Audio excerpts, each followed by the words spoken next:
그러면 왜 이런 일이 벌어지고 있는 걸까요? 이 부분을 좀 얘기를 해보고자 합니다. 이 위기 발생의 구조와 사회복지 전문직에 대해서 말씀드리면서 낡은 전문직과 새로운 전문직에 대한 논의를 해보려고 합니다. 이 논의는 아까 앞에서 잠깐 소개드렸던 안토니오 그람시의 옥중수고에 나오는 위기 규정을 가지고 풀어서 말씀을 드려보려고 해요. 그람시는 이런 얘기를 했습니다. 낡은 것은 죽어가는데 새로운 것은 아직 태어나지 않았을 때 위기는 생겨난다. 이 공백기에 다양한 병적 징후가 나타난다고 이야기했습니다. 이 이야기를 조금 개념도로 그려봤어요. 개념을 갖고도 한번 더 설명을 해보도록 하겠습니다. 낡은 것은 죽었다. 네, 죽었다라고 지금 얘기하는데 사실은 완전히 죽었다라기보다는 죽어간다라고 표현을 할 수가 있어요. 예. 그런데 아직 새로운 것은 오지 않았어요. 그러면 이 간극의 시대에 어떤 현상들이 일어나냐?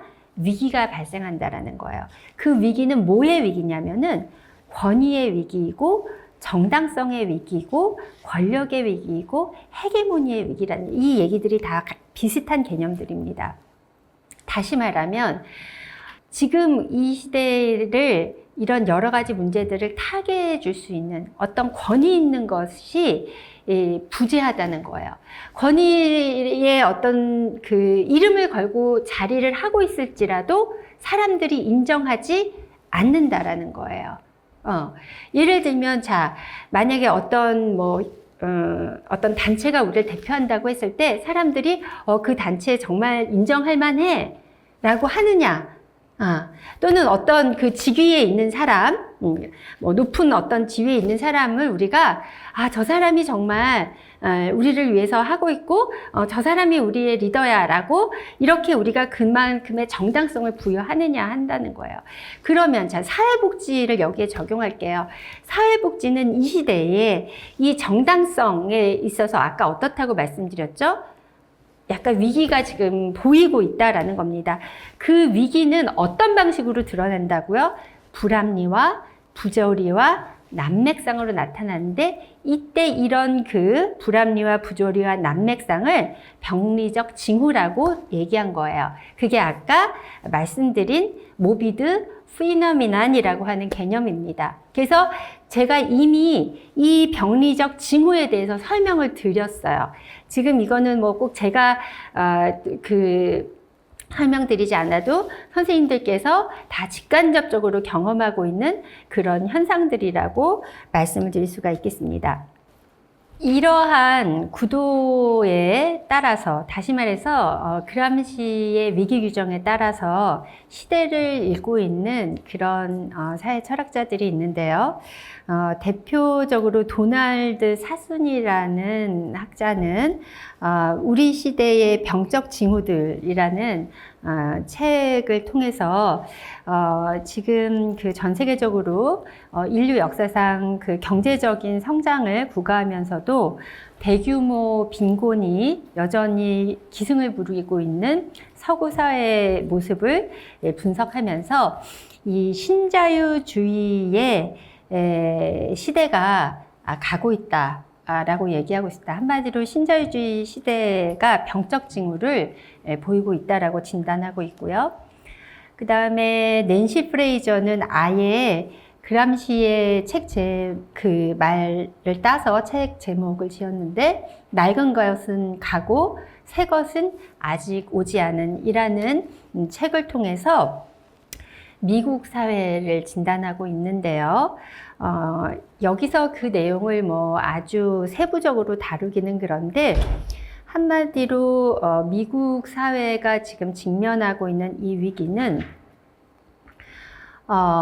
정신적인 수준에서의 인정투쟁은 굉장히 진보적인 것을 향해 가는데, 실질적인 분배의 구조는 전형적인 신자유주의 체제로 가면서 한마디로 이런 좌파의 이데올로기와 이 우파적인 방식의 분배 구조가 이렇게 결합되면서 상당히 멋있게 이렇게 보였지만 결과적으로는 이런 정말 사람들의 시민들의 삶을 향상시키지 못하는 데서 오는 여러 가지 좌절, 또 사람들이 갖는 어떤 분노, 이런 것들이 커지면서 지금 이런 여러 가지 포퓰리즘에 빠지고 있는 이런 시대적 분석을 해내고 있습니다.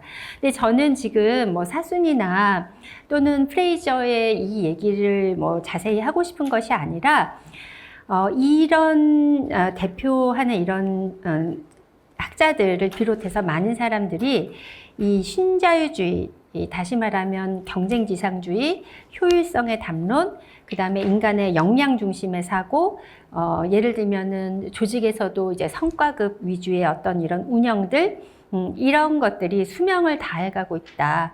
너무나 많은 부작용을 갖고 오고 있고, 그 다음에 병적 징후들이 있다. 물론 이게 지금 우리 사회를 구성하고 운영하고 있는 너무나 커다란 거버넌스이기 때문에 당장 무너지는 건 아니지만 끝을 향해서 가고 있다라는 분석을 하고 있는 거죠. 그것이 신자유주의일 수도 있고 근대나 현대일 수도 있고 여러 가지 아까 말씀드린 여러 가지 그런 사회 체제일 수도 있겠는데요. 그러나 아직 여기서도 이야기하고 있듯이 아직 새로운 것이 정확하게 도래하고 있진 않다. 다만 오고 있는 신호가 보인다라고 얘기하고 있습니다. 그럼 우리 사회복지에서는 어떤가 볼까요? 우리 사회복지는 사실은 지금 방금 말씀드렸던 이런 기존의 사회 질서에서 부여한 그것을 따라가기에 어떤 면에서 급급했다는 거죠. 그래서 굉장히 개인주의적이고 자본주의에 의거한 어떤 성장 위주의 생각, 어떤 역량을 키우는 것, 그 다음에 이런 과정에서 어떤 생태인식에 대한 부재, 이런 것들에 대한 비판의 목소리가 계속 이제 비판 사회복지 실천 쪽에서 나오고 있죠. 더불어서 인간과 세계를 바라보는 그런 세계관에 있어서도 너무나 원자론적이고 실체론적인, 다시 말하면 각 개인의, 아까 우리가 IFSW에서 우리가 지향하는 것은 집단의 책임이라고 했지만 정말 철저하게 개인의 책임을 묻는 방식에 접근을 해왔다는 겁니다. 그래서 우리가 항상 추구했던 것은 개인의 욕구의 충족, 역량의 강화, 문제 해결, 인권의 보호. 이것이 정말 우리가 지향해야 되는 어떤 바람직한 것이라고 믿고 이것을 위해서 일해왔고 지금도 일을 하고 있습니다. 그러나 이런 방식의 사회복지뿐만 아니라 사회가 이런 것을 지향해 가는 과정에서 아까 말씀드린 대로 병리적 징후로 나타나고 있는 것은 결국에 이걸 통해서 인간이 해방되고 자유로워지는 것이 아니라 굉장히 자기 중심적인 인간, 그리고 나밖에 모르는 어떤 남에게 군림하고자 하는 인간, 그래서 공감하지 못하고 남을 밟고 일어서는 어떤 반사회적 인격 형성을 가지고 오는 이런 문제가 초래되었다는 거예요. 그 결과는 어떻습니까? 결국에 다른 사람을 억압하고 소수자를 억압하고 적을 만들어서 혐오하고 우리 모두는 고립된 이런 사회를 향해서 가고 있다라는 거죠. 이런 부분은 한마디로 말해서 낡은 그런 어떤 이제는 우리가 여기에 머물러서는 안 되는 이런 개념의 자리라고 말씀을 드릴 수가 있습니다. 특히 이것을 지배하는 우리의 특히 사회복지에서 사실 가장 기본이 되는 처음에 들어와서 배우는 게 이제 사회복지 개론과 인간행동과 사회 인행사인데 인간에 대한 관점은 철저하게 자아심리학에 기반을 두고 있어요. 자아심리학은 개인이 굉장히 독립적이고 자유로운 개체로서 불변의 어떤 정체성을 구성하는 고유한 존재로 전제를 하고 있는데요. 이때 우리 사회복지의 인간의 이해에 대한 구도에서 사실은 무의식을 제거해 버렸죠. 그리고 굉장히 자아 중심의 어떤 인간의 내면성을 굉장히 강화하다 보니까 우리 사회가 그 무의식에 스며드는 이 대타자로서의 그 사회 구조, 이거 보통 우리가 이제 락강이라고 하는 정신분석가 같은 사람이 굉장히 강조하고 있는 이 대타자의 부분이 제거된 상태로 한 개인이 내 어떤 내면의 강화, 이런 것에 좀 초점을 두게 됐다라는 겁니다. 그리고 인간을 역시 우리도 성과 주체로 또는 심지어 사회적 자본으로 명명하면서 경쟁하고 어떤 경제적 효율성을 중시하는 이런 것에서 우리 이런 사회가 얼마나 우리를 그 병들게 하는지에 대한 어떤 비판이나 이런 것에 대한 문제 제기보다는 그 속에서 어떤 그 병든 현대인의 심리적 병폐에 초점을 두고 개인의 책임을 강조하고 있다는 그런 비판들이 제기되고 있죠.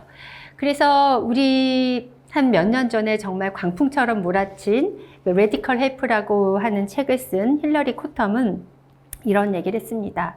사회적 관계 맥락에서 어떠한 유의미한 변화도 도모하지 못한 채 개인의 욕구 충족과 자아기능 강화에 주력하는 실천은 전문가에 의한 시술이나 처방 같은 이례적 사건에 그치고 있다라고 통렬히 비판을 했는데요. 예를 하나 들어서 좀 말씀을 드려볼게요. 제가 그 현장에 가서 슈퍼비전을 줄 때라기보다 슈퍼비전은 이제 요청이 와서 같이 이렇게 하다 보면은 가장 많은 그 슈퍼비전의 요청 중에 많은 부분을 차지하는 것이 뭐냐면 이 클라이언트를 그 어떤 기존의 틀이 있어요. 예를 들면은 이 사람은 예를 들어서 뭐 자살 위기가 있다, 정신건강에 문제가 있다라고 하면 이 사람을 잘 설득을 해서 병원 치료를 받게 해야 되는 거예요. 이게 카운트가 되는 거죠. 근데 그렇게 말을 듣지 않는, 다시 말하면 저항하는 이 클라이언트를 어떻게 하면 설득해서 약을 먹게 할 수 있냐, 어떻게 하면 병원에 데려갈 수 있느냐를 많이 물어보세요.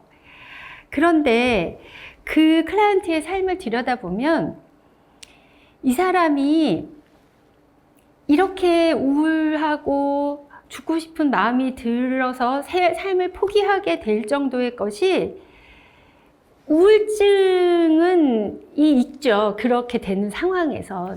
하지만 이 우울증을 갖고 온 객관적 실체가 분명히 있어요.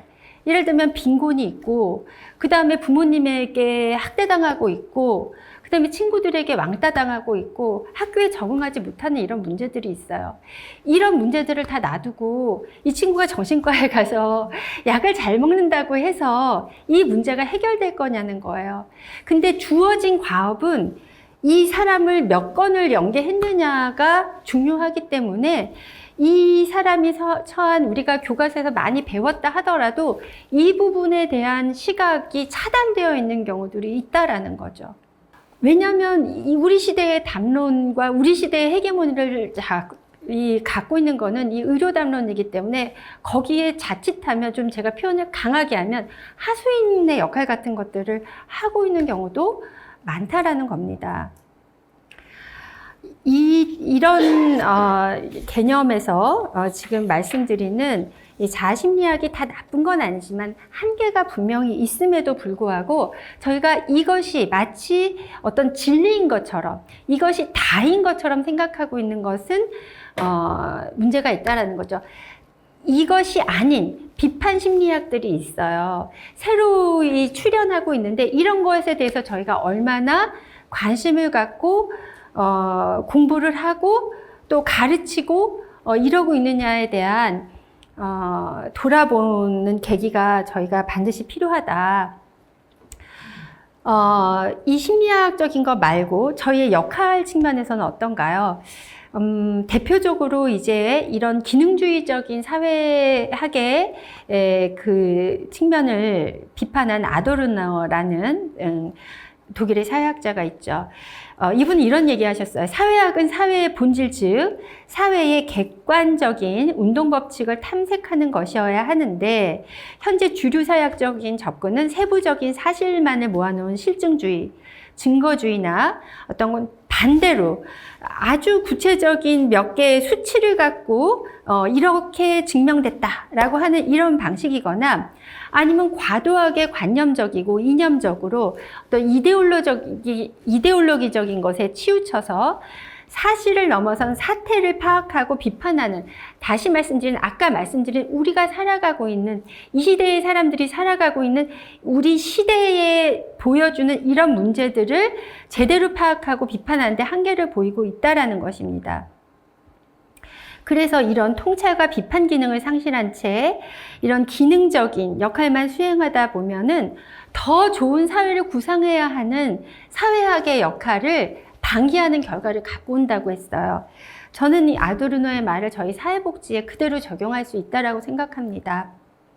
저희는 사회복지를 응용학문으로 규정해요. 그래서 이런 사회학이나 심리학이 주는 것을 그냥 그거 위에서 그냥 우리는 우리에게 주어진 역할만 수행하는 어떤 소셜 엔지니어처럼 이렇게 개념을 규정을 하고 있는 것은 아닌지, 혹시 눈에 보이는 사실만을 나열해서 그것만 가지고 일을 하고 있는 것은 아닌지, 정말 이 시대를 꿰뚫는 문제가 무엇이고 어디에서부터 고통이 유래하고 있는지, 이런 것에 대한 근본적인 물음 또는 보편적인 법칙에 대한 탐구를 상실하고 사회복지를 아까 말씀드린 대로 사회와 사회복지의 이런 어떤 그 변증법적인 관계를 잊어버린 채 이런 주어져 있는 사회에 소속되어 있는 하나의 부수적인 역할로서만 우리를 너무 폭 좁게 규정하고 있는 것이 아닌지에 대한 문제를 제기를 하고 싶습니다. 다시 말하면 우리는 사회가 인간을 어떻게 다루고 있는지에 대한 그 현실 뒤에 작동하는 구조, 이 사회의 두께, 깊이에 대한 비판이 따를 때 사실 우리의 본질을 찾아갈 수 있고 우리의 사명을 제대로 이해할 수 있고 거기에서부터 우리의 역할이 출발해야 된다라는 말씀을 드리고자 합니다. 그런 측면에서 낡은 것은 낡은 것으로는 대체할 수 없다라고 말씀드리고 싶습니다. 기존 혹은 현재의 사회복지 실천의 관점이나 토대나 담론이나 관계나 기술은 앞에서 살펴본 낡은 것에 매여 있는 것들이 상당수 있습니다. 다 그렇다는 것은 아닌데 상당수 있습니다. 따라서 낡은 것에 기반한 실천으로 낡은 사회 구조에서 보여주는 병적 징후들을 일부 대증적으로는 우리가 대처할 수 있을지 모르지만 정말 그 어떤 해결책이나 돌파구를 마련하는 데는 한계가 있을 수밖에 없겠죠. 그래서 사회복지 실천, 사회복지 사에게 요구되는 과제는, 이 시대의 과제는 기존의 낡은 것을 답습하기보다는 어떻게 이것을 넘어서 더 실험적이고 더 창의적인 방식으로 다양한 시도들을 해봐야 할 때인 것 같아요. 제가 이렇게 문제 제기를 했다고 해서 새로운 것은 이겁니다라고 말할 수 있다면 아마 세계적인 대가가 되어 있겠죠. 근데 그런 단계까지 가지는 못하고 있다는 것은 너무 자명한 사실이나 낡은 것이 죽어가고 있습니다. 여기가 다인 것처럼 우리가 우물안 개구리처럼 여기에만 정체되어 있어서는 안 되고 다양한 실험들을 해야 되는데요. 우리의 이런 시도들은 앞으로 올 시대의 마중물로서의 역할을 하게 될 거예요. 지금은 보이지 않지만 이런 것들이 들리고 있습니다. 탈근대, 생태, 관계, 생명, 자연, 삶, 환대, 보살핌, 인정, 저성장, 호혜, 저주체, 이런 담론들이 대안 담론들로 나오고 있어요. 이 중에서 제가 좀 아는 개념도 있고 솔직히 잘 모르는 개념도 있어요. 그래서 이 중에서 어떤 것이 새로운 것입니다라고 여러분에게 힘주어 얘기한다는 것은 저의 그 능력을 넘어서는 것인 것 같아요. 그럼에도 불구하고 도래하고 있습니다. 아까 제가 도널드 사순의 이 우리 시대의 병적 징후들이라는 이 책을 좀 잠깐 소개시켜 드렸는데, 요 앞에 보시면 이 하프 같은 거를 뜯는 이 소녀가 눈을 가린 채 굉장히 이렇게 아픈 것처럼 되어 있어요. 그런데 이 그림은 이 속에서도 어떤 소리를 듣고 있는 거예요. 뭔가 도래하고 있는 소리가 들리는 이것을 지금 이 책에 표지로 하고 있는데, 저희에게도 잘 들어보면 분명 이런 새로운 것들이 도래하고 있다라는 것입니다.